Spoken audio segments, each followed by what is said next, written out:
नमस्कार। कभी सोचा है कि हजारों किलोमीटर दूर चल रहा कोई झगड़ा आपकी जेब पर, आपके घर के बजट पर असर डाल सकता है? आज हम इसी की बात करेंगे। हम इजराइल और ईरान के बीच के गहरे तनाव को समझेंगे और देखेंगे कि इसकी लहरें भारत के किनारे तक कैसे पहुंचती हैं। तो सवाल यही है कि भाई, मिडिल ईस्ट में लगी आग की लपटें क्या भारत तक पहुंच सकती हैं? ये जो लड़ाई है, जो नक्शे पर देखने में तो बहुत दूर लगती है, वो हमारी इकोनॉमी और हमारी फॉरेन पॉलिसी के लिए एक बहुत बड़ी पहेली कैसे बन जाती है? चलिए, आज इसी पहेली के धागे सुलझाते हैं। इसे ठीक से समझने के लिए हम अपनी पूरी बात को 4 हिस्सों में देखेंगे। सबसे पहले इस दुश्मनी की जड़ें आखिर हैं कहाँ, फिर वो कौन से असली मुद्दे हैं जिन पर ये दोनों देश एक दूसरे के आमने सामने खड़े हैं।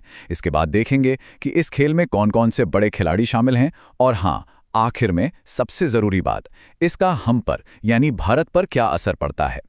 तो चलिए कहानी शुरू करते हैं, बिल्कुल शुरू से, ये समझने के लिए कि आज ये दोनों देश एक दूसरे के इतने खिलाफ क्यों हैं। हमें थोड़ा सा इतिहास में पीछे जाना ही होगा।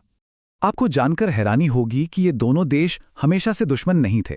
सब कुछ बदला 1979 में, जब ईरान में क्रांति हुई। वहां जो नई सरकार आई, उसने तो इजराइल के अस्तित्व को ही मानने से इनकार कर दिया। इसके बाद दशकों तक ये लड़ाई सीधी नहीं लड़ी गई, बल्कि प्रॉक्सी वॉर्स के जरिए लड़ी गई। मतलब दूसरे देशों की जमीन पर, जहां दोनों देश सीधे लड़ने के बजाय वहां के लोकल ग्रुप्स को सपोर्ट करके एक दूसरे से लड़ते रहे। लेकिन अब 2020 के दशक में आकर ये लड़ाई एक बहुत ही खतरनाक मोड़ ले चुकी है। सीधी टक्कर तक बात पहुंच गई है। तो इस दुश्मनी की 3 बड़ी वजह हैं। पहली, वैचारिक, जो 1979 की क्रांति से जुड़ी है। दूसरी, सुरक्षा का डर, जहां इजराइल को लगता है कि अगर ईरान ने न्यूक्लियर बॉम्ब बना लिया तो ये उसके लिए सबसे बड़ा खतरा होगा। और तीसरी वजह है पूरे मिडिल ईस्ट में अपना दबदबा बनाने की होड़। सीरिया से लेकर यमन तक दोनों देश अपने अपने गुटों के जरिए एक दूसरे की ताकत को कम करने में लगे हुए हैं। चलिए, अब उन असली मुद्दों पर आते हैं, वो मुद्दे जिन पर इन दोनों देशों के बीच कोई समझौता होना लगभग नामुमकिन सा लगता है। इन असहमतियों को हम 4 मेन पॉइंट्स में देख सकते हैं। यही वो 4 टकराव हैं जो इस पूरे संघर्ष की बुनियाद हैं। ये स्लाइड इस पूरे संघर्ष का दिल है, समझिए। एक ही मुद्दे पर दोनों देशों की सोच में जमीन आसमान का फर्क है। देखिए, जिसे इजराइल अपने अस्तित्व के लिए खतरा मानता है, ईरान उसे अपनी आत्मरक्षा का कदम बताता है।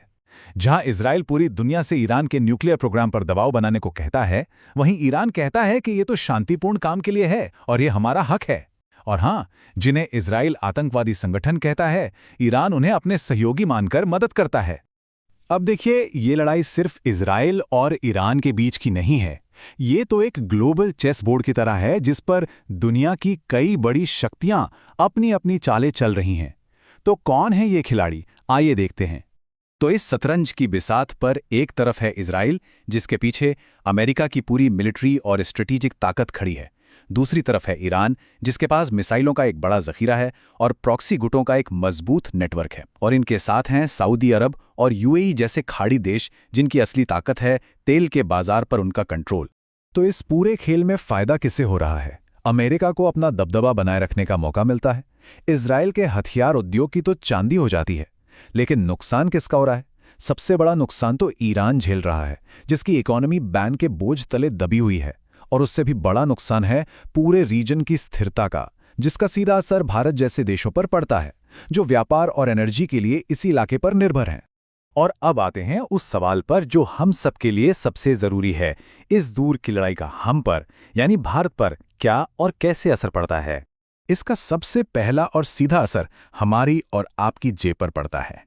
ये एक ऐसा आर्थिक झटका है जिसे हम सब पेट्रोल पंप पर तेल भरवाते हुए या बाजार में सब्जी खरीदते हुए महसूस करते हैं।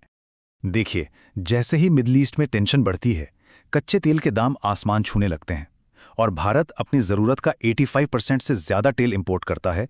तो इसका सीधा मतलब है पेट्रोल डीजल महंगा और हर चीज़ पर महंगाई की मार। इसके अलावा हमारे व्यापार के रास्ते मुश्किल हो जाते हैं, शेयर बाजार में घबराहट फैलती है और सबसे बड़ी चिंता तो उस इलाके में काम कर रहे हमारे लाखों भाई बहनों की सुरक्षा की होती है।